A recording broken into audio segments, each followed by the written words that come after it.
Hello po sa lahat po ng mga Barda fans.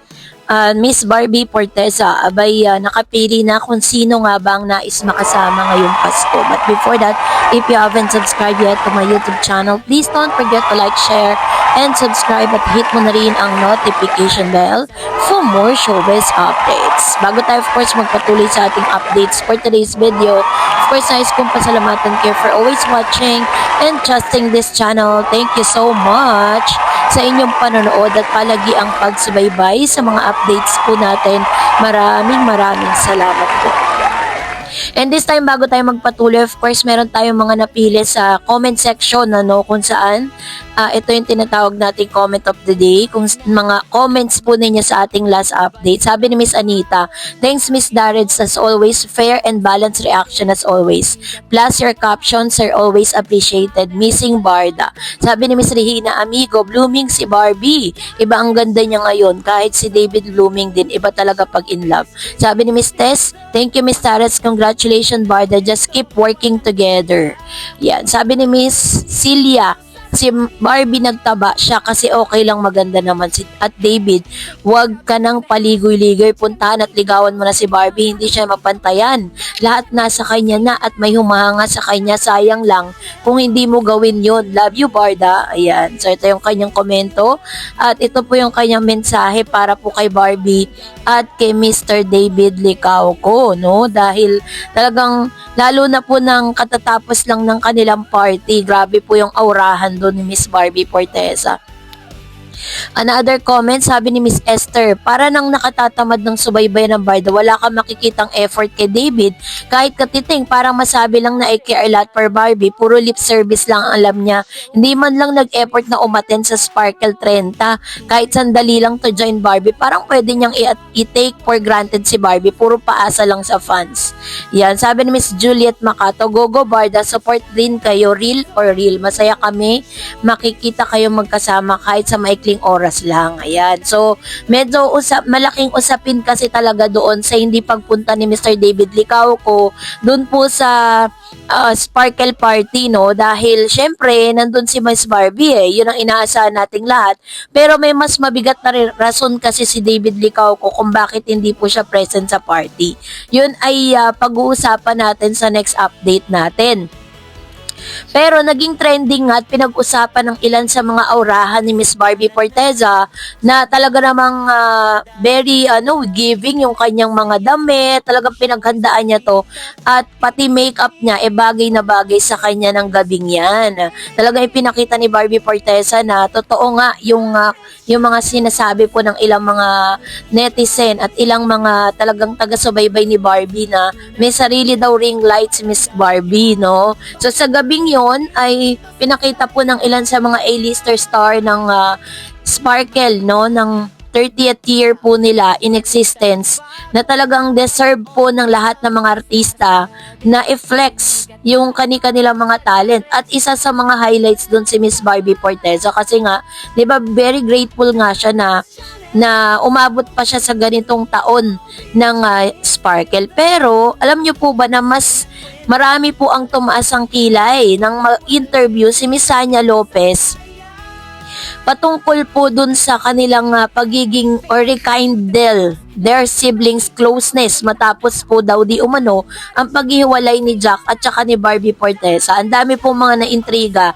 sa mga inilabas nitong si Miss Sanya Lopez sa interview niya with Kuya Boy. Kasi ayon kay Sanya, ang pagbagsak daw ng relasyon ni Jack at ni Barbie Forteza ay may kinalaman sa panibagong paglalapit nila bilang magkapatid. Sinabi niya na sa isang malaking bahagi ang paghiwalay ni Jack at Barbie sa pagbabalik nila sa mas bukas at malapit na komunikasyon. Sabi niya, "Ako naman din as kapatid, nandito ako to listen, willing to listen." Kumbaga, hindi lang siya basta kapatid. Gusto niya maging sandigan ni Jack sa mga panahong may pinagdadaanan ito. Meron silang ginawa na bonding trip sa Japan kamakailan at ayon kay Sanya, mas lalong naging malapit sila, mas naging open kami sa isa't isa. Sarap ng feeling na magkapatid talaga kami, sabi niya. Inamin din ni Sanya na nagulat siya sa breakup ng dating magkasintahan dahil 7 taon silang nagsama ni Barbie, ngunit iginiit niya na ginagalang niya ang desisyon na magkabilang panig. Andito lang naman ako to support both of them. Sinabi rin niyang handa siyang makinig kung kailanman gustong mag-open ni Jack ni Barbie bilang kapatid at bilang kaibigan. Humingi rin siya ng spasyo para sa kapatid habang nag-aayos ito ng sarili nitong nararamdaman. So, si Jack Roberto ay Barbie Fortesa ay naghiwalay matapos ang 7 taon na relasyon. Walang detalyadong dahilan ang ibinigay tungkol sa kanilang hiwalayan sa publiko. Ayon sa kanilang pahayag, may mga usapin na inire-respect nila ang isa't isa, nais nilang mapanatiling magkaibigan sa kabila ng paghiwalay.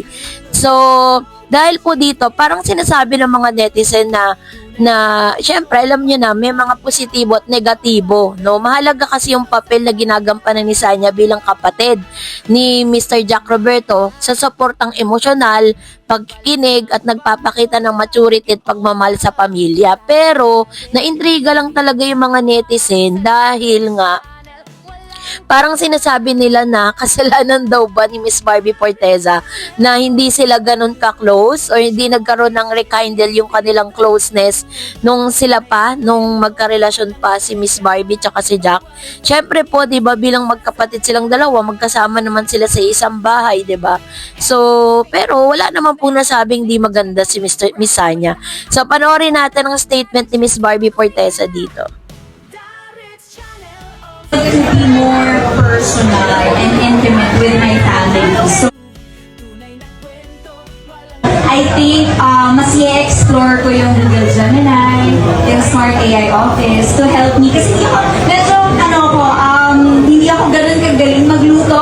So, I will ask for some help galing sa Google Gemini kasi Smart AI Office to help me parang create mga creative recipes na ako mismo magluluto para sa pamilya mo. Barbie. Ako naman, ngayong Pasko, I wanted to be more personal and intimate with my family. So, I think mas i-explore ko yung Google Gemini, yung Smart AI Office to help me. Kasi hindi ako ganun kagaling magluto. So, I will ask for some help galing sa Google Gemini kasi Smart AI Office to help me parang create mga creative recipes na ako mismo magluluto para sa pamilya mo. Barbie.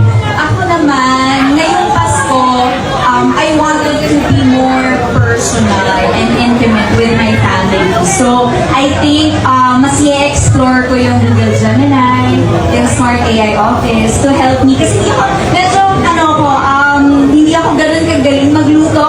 So, I will ask for some help galing sa Google Gemini kasi Smart AI Office to help me parang create mga creative recipes na ako mismo magluluto para sa pamilya mo. Barbie. Nakakatuwang malaman na si Miss Barbie Fortesa ngayon ay naghahanda na para po talagang ma-spend niya ng well or talagang ma-spend niya yung time niya with her family. At sinabi niya na unti-unti ay naaral niya na rin pala talagang magluto. Nasabi tuloy ng mga netizen sa mga social media platform na parang ito daw ay paghahanda ni Barbie para sa kanyang next level. Kasi parang ito na yung yung kanyang way of preparation for marrying age, 'di ba? Doon sa kanyang pag-aasawa. So anyways, maganda na rin yun, at least handa po siya. So whatever na pagdaanan niya or whatever po yung magiging decision niya in the future. So that's it for today. For more videos and updates, please don't forget to like and subscribe, and please don't forget to follow my Facebook page, Dar Eds TV and Dar Eds channel. God bless everyone!